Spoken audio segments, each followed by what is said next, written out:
ในตัวอย่างตารางนี้เราต้องการจะรู้ผลรวมของแต่ละเดือนเราสามารถมาคลิกใส่ในห้องตัวนี้ได้แล้วขึ้นมาในแท็บ Home เข้ามาใน Auto Sum แล้วคลิกเลือก Sum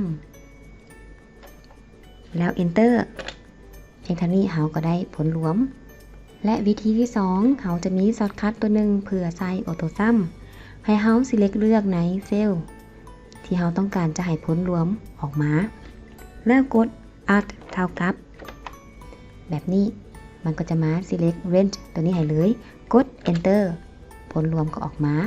นอกจากจะเฮ็ดได้ในเซลล์หนึ่งแล้วเรายังเลือกเป็น Range แบบนี้แล้ว Alt เท่ากับ